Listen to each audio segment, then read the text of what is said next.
You're playing, the legendary stuff. You played with Charlie Parker. Yeah. You were telling me about how there's a picture of him at the showcase and he's wearing your tie. Wearing my tie.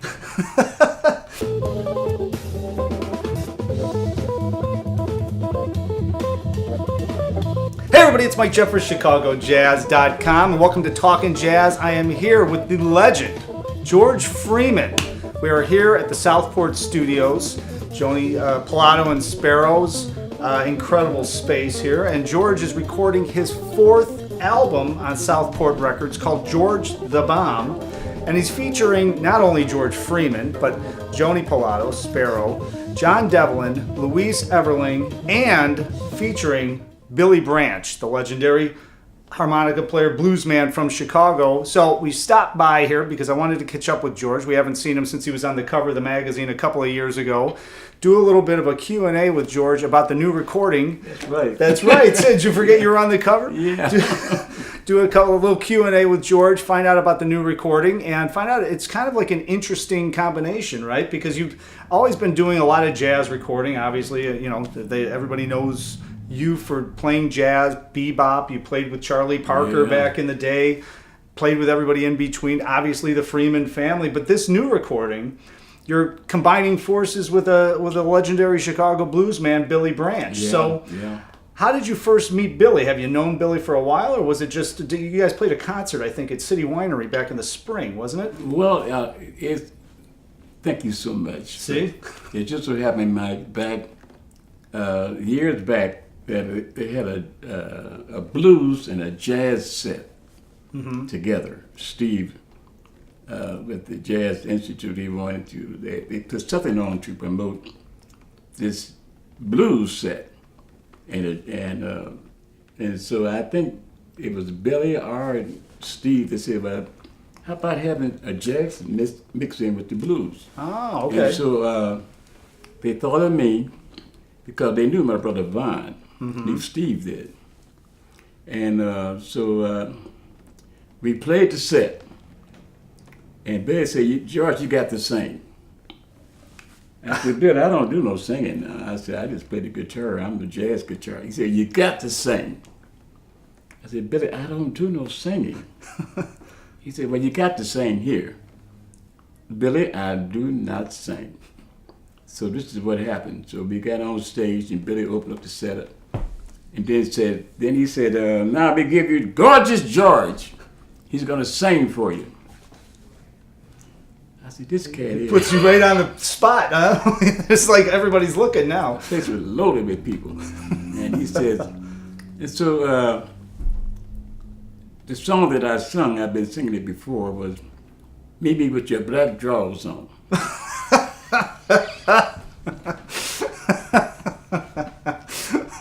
Is that like a tune that somebody wrote, or are you just making this up? No, that's the song. That's a Really? very popular tune. And so I got out there, Maybe With Your Black Drawers On. And Billy said, I brought the house down. People were just, like you laughing. Yeah, right. Well, sure.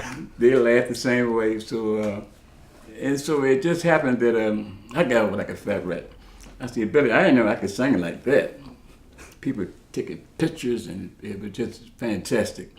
So anyway, it went on. Billy and I didn't really see each other quite some time. I went to his opening at the Guitar Players place downtown. And Buddy Guys, maybe, or something. Buddy Guy. He had an opening there, and he had a big opening.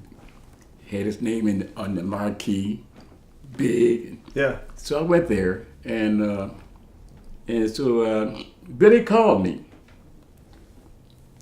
He said, George, with that voice he has, he said, we want to invite you by to dinner. I said, Billy, I don't think. No, I said, Billy, what? I said, Billy, what are you doing? He said, well, I'm sitting there talking to my wife, and we're enjoying ourselves. He said, hey, where's the cornbread? Where's the cornbread? Just like that. And so he flipped me out, and I was telling Joni and Sparrow about talking with Billy, and And my Billy asked me where was the cornbread.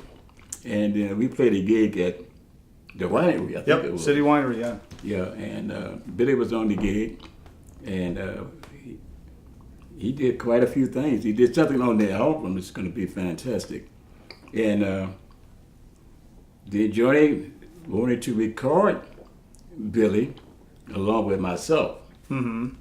And with this fantastic, now here's the thing, Mike. He wanted to record us along with the squeeze box. Oh, accordion. The accordion? Yeah, I call it Really? squeeze box. And he is simply fantastic. Yeah. And the drummer's fantastic. This is Joni's group, her and Sparrow. Right. They got this group together, and so we just went right in. I had no idea that they could play the well that they did. Oh, So okay. we got in there, and we're making this record now, and which is called George the Bomb. George the Bomb. Yeah. That's it. George the Bomb. This is your fourth one on Southport Records. Yeah, but this is totally different because this is, like I said, I recorded with so many different people that play jazz. But this is right there in between all of that with a terrific beat. And with the harmonica in there, and the accordion player in there, and the drummer in there, and Joni in there, and Sparrow's in there playing on Tonto. Okay. That's his nickname. Oh, really? Tonto. Tonto. and Joni, so that's what we're in the process of doing now. And Well, now you wrote like 9 of the tunes 9 out of of the the tunes, 11, yeah, right? yeah. And I mean, is it kind of like a blues-based stuff along with the jazz? yeah, the whole thing is based on blues. Okay. Well, I mean, the rhythm, Sure. feeling, and soul. I mean, the concept. Yeah. I call it the concept because it's got rhythm, soul, and feeling in there. And so, and Joni's singing in there. She's singing one of the tunes that was out when I was a kid. You push that bell down, and music goes round and round. Yo, and it comes out here. That's the name of the tune. Yeah. Wow. And so That's back from the 20s or something, wasn't That's it? what it was. Yeah. Fat Wallace did it. Yep. Ella Fitzgerald did it. Louis Armstrong did it. Oh, did he? So Johnny decided to do it because we were talking about that tune years ago. Yeah. So it's quite exciting. This whole thing is just exceptionally exciting. You know, with everything you've done, like coming up and living in Chicago for so many years. I mean, you're from Chicago. You've toured all over the place, but you've never left Chicago as far as living wise.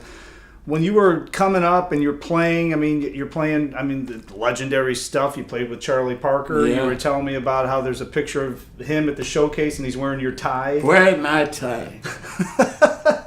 But were there blues musicians too that were on the Always scene back been then? blues. I mean, It has always been blues and gospel musicians. Always been blues.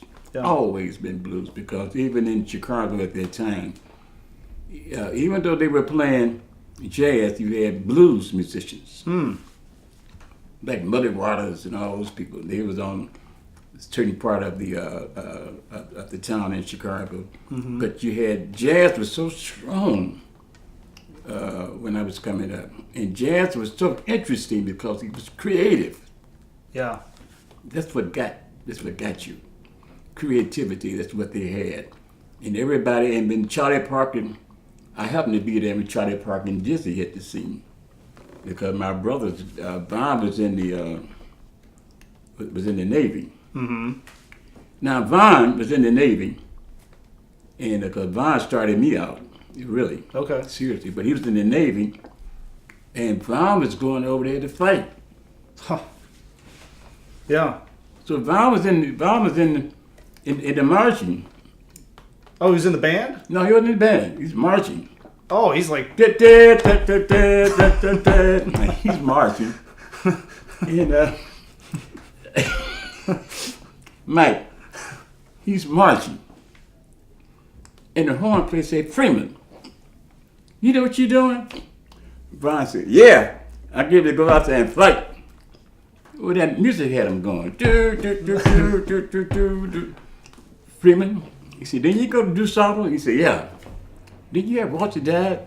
Everybody knew about Walter Dad. Yeah. He said, yeah. He said, man, you better get out that line, go and join up and get in the band. I said, what? So he didn't. He was going to go fight. He didn't want to be in the band. He wanted to go fight. That's No, what he was a good musician, but Yeah. he went in there to fight Yeah. at that time. Sure.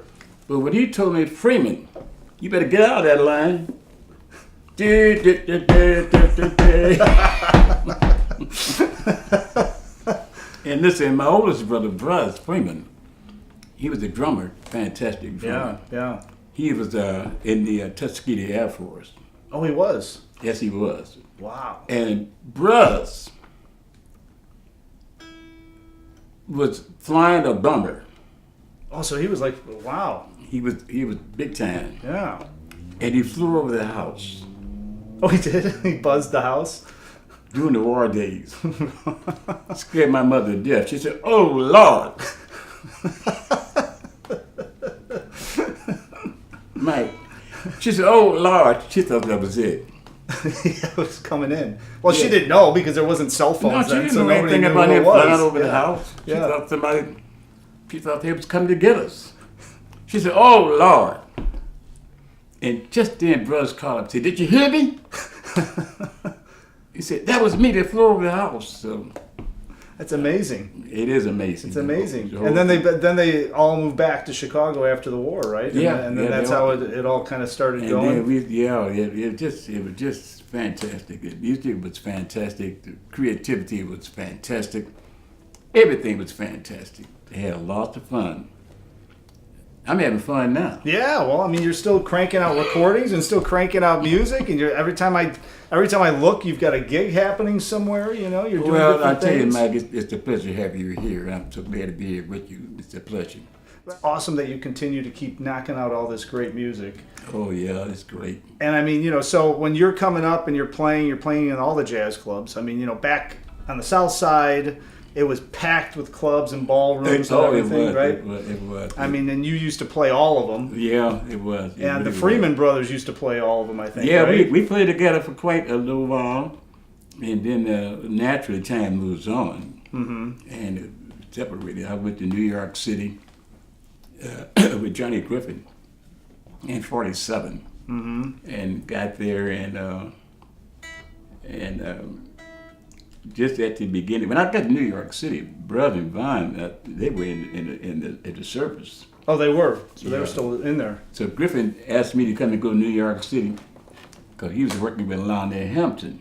And so he couldn't have him call me, and I went to New York City with him, and right there with all that creativity going, because Bird and Charlie Parker and Dizzy Gillespie had just messed up the whole world.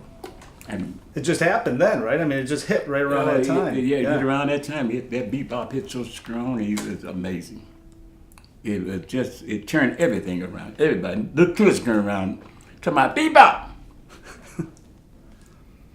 It's amazing. I mean, and you were there, right? So you're sitting there, you're watching that. Right there. Did you working have to on it. change the way you were playing guitar at that point to keep No, up with this? I've or always anything, or had was it bebop always? on my mind. I always had. Now, as time went on, I had to change.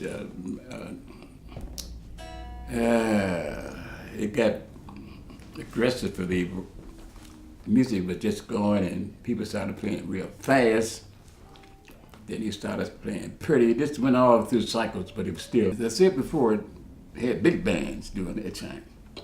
The big band here, Count Basie, Duke Ellington, Erskine Hawkins, Tommy Dorsey, all big bands. But when Charlie Parker and Bird hit the scene, the big bands cut down to quartets and trios, and Right, you know what I mean? right, yeah. And then it developed 52nd Street. Those are clubs, right? I mean, Clubs. Yeah. It went into clubs. And people started going into the clubs where they could listen to the music. And they understood everything, Mac, was going on with the music. It was no more dancing. Right, they were listening. Right? Listening to the music, and they could actually hear the chorus. The people were educated in some kind of way. They could hear the chorus when they started, and when it ended. And next thing I know, here come the singers like Sarah Vaughan. I played with all of them. Ella Fitzgerald, Wow. Etta Jones. It was just Dakota Staten. It was just amazing how the time just progressed.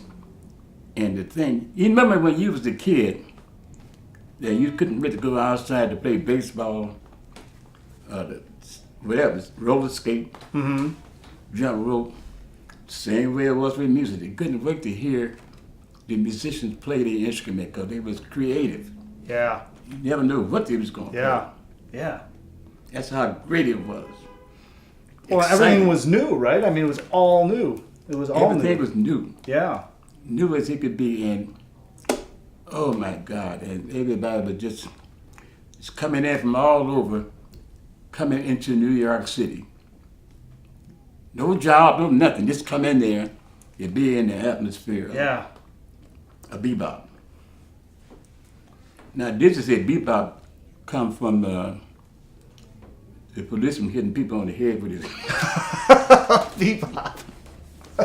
bebop. That's great. Did he say that? Yeah, that was his That's what deal. Disney said. So I started. He said, beat Miles and Bud Powell on the head. Bebop. So how long were you in New York? Did you live there for a couple of years? No, I was there for about a year. Then I came back home because I had a misfortunate accident there. Mm-hmm. But I did record one of the first tunes for Atlantic label called Lord Groovy. And they wanted me to stay there. Everybody trying to get me to stay there. Mm-hmm. But I was always coming home. And I That time you had to take a train back and forth, right? You weren't there wasn't flights back and no, forth. we took the bus. Oh God. No, and the train. And the train. Yeah. Yeah. That's a long ride. No, it was. You don't even notice that. Because Oh man. Well, so you came back to Chicago, and then you're in Chicago, and then I got to going out again. I went out again, yeah. and went out and Jimmy McGriff. I went with him, and then I think really what started me going back out again was Gene Ammons. Mm. I wrote a big hit for him called Black Cat, and Gene said, "George," he said, "I don't know why you're not famous." He said, "I'm gonna see too that you be famous." So you toured with Gene for a while? Oh yeah, I was out there with him for about 5-6 years. Yeah. Wow. He and Sonny Stitt and Dexter Gordon Oh, on the front line. really? See, at that time I used to play the guitar in the air like this. Mm-hmm. Can't do it now though, but I did it back then. Yeah. And Jamie, we toured all over. It just Wow. had a ball. Man, oh man. And listening to those cats play. I used to get a kick out listening to the cats play. Well, I mean, You know what I mean, man? yeah, you're just listening to like incredible stuff every night, probably, right? Yeah. You get a kick out of hearing musicians halt, swing, whatever, ideas flowing. It was a lot of fun. Oh man. Well, it had to be inspiring to you too. Then Oh, that it was probably changed inspiring. the way you were playing because you were listening to that and playing off of what Yeah, was happening. I couldn't right? help it. I just loved it, and it was fun then. It's fun now. Yeah. We played a gig this past Friday, I think it was, and for Jazz Institute. Mm-hmm. I played with my nephew, Chico, and Oh, with Chico? yeah, he was there. Yeah, and Ari Brown, and I just named it that we worked there. We worked, and just no piano. Okay. So I had to play chords on the guitar, read the music, but just the idea, listening to these cats express themselves. Yeah. Something like it was back in the day, trying to outplay each other. Hmm. Really? They were going at it? Well, you also play a lot with Mike Alamana, a great guitar player in town. Oh, and- Mac Alamana, he's beautiful. Yeah, and you guys do a lot of different things. Oh, he's I know you guys do some of the jazz record collectives over there at the Fulton Street. and- Yeah. And Mac is such a beautiful, he's a writer, composer, yeah. composer. He does all that stuff there. And And so he's, in fact, let me tell you how that happened, really. Mike called me. I was working at a club for about 10, 11 years. And Mike called me, he said, George, he said, Mike Slits, he wants you to come into his club. I said, Mike who? I didn't know who Mike Slits was. Yeah. He said, Mike Slits wants you to come into his club. He says, and he wants you and I to play together. I said, yeah. I said, that sounds like a good idea, which it was. Mm-hmm. And so, well, and Mike used to play with your brother Vaughn. He was like that was like played the rhythm Vaughn for section, about right? 12 years. Yeah, right. But this Mike Slits on this club, Okay. and he said he wants us to come into the club. Mike had heard me over in Italy, Oh, wow. and he said that I talked to him. He said how he got to hear me. He's over in Italy touring with the little group that he has.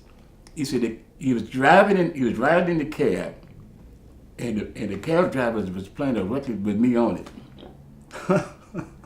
And he said, hey, you know, are you from Chicago? And I said, yeah. He said, you know this boy here playing his guitar?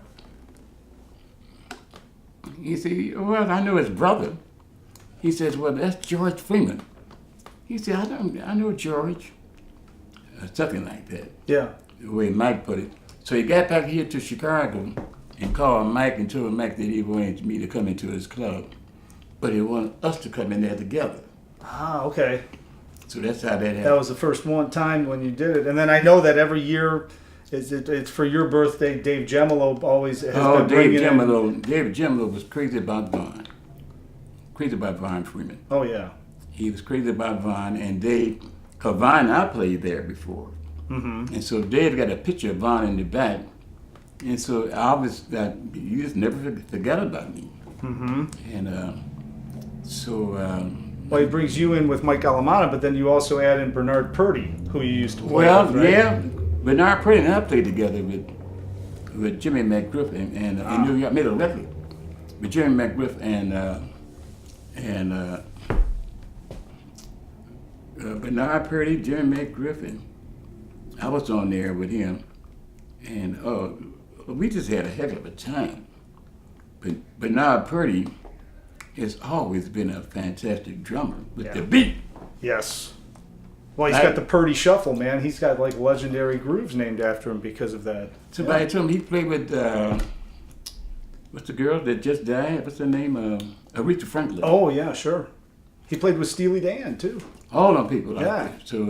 So Mike got in touch with him, and so we're going to go back into the Green Mill on my birthday. Yep. You've done it like every year for past 3 years or so, right? Yeah. Yeah. So it's going to happen again. Yeah, it's going to happen in April. Oh, that's great. My first record was called Bird Sign. And so, like I asked you, when your birthday was, Yep. you Gemini. Gemini. Yep. You June 11? First. Excuse me. I got to get it right. People are going to send presents. They got to send them on the right day. Well, that's a lot of fun, though. So that's what happened. So it's coming up in April. But you've got this new recording, which is going to come out around that same time, Well, it sounds like. Johnny Pilato, she's the producer, and she said that she wants it to come out during the around my birthday, around that time. I imagine. I just don't know what time she's going to do it, but she knows. Yeah. Well, I think that because we're here today because they're doing some overdubs, and you're here. Yeah. And kind of finalizing some stuff, and then they're going to start mixing things down. So that's going to be on Southport Records. Yeah. And the name of the recording is George the Bomb. What Johnny says that my best recording. This one? Yeah, coming out. Yeah. She's excited. I'm excited. Sparrow is excited. Everybody's excited. The accordion player is exciting. The harmonica player is exciting. The guitar player, he's excited. I'm getting excited. Look at that, huh? I want you to be excited. I'm excited. Look at that, man. Yeah, you. So that's coming out. So that's going to be on Southport Records, and of course the website is chicagosound.com. Of course, George has 3 other ones available right now, which is Rebellion, Yeah. George Burns, and then All in the Family with your nephew Chico Freeman. Right. And so this new one's coming out in the spring. And George, I'm so glad we stopped by. I'm so glad you took some time. It's always great to see you. And You the man. You the man. You make me feel so relaxed. It's a pleasure. Well, I'll tell you, we could talk for like 5 hours, and I'd love to sit down and talk for 5 hours at some point about everything. But Well, I think I kind of ran out. right. I ran out of juice. So check everything out, and of course we'll give you all the updates on when the recording's coming out here on Right. ChicagoJazz.com and ChicagoJazzMagazine.com. So hopefully George will see you at a gig coming up soon, and hopefully I will see you at one of his gigs. But if I don't, I always end it this way. If I don't see you somewhere soon, hopefully I will see you somewhere out on the scene.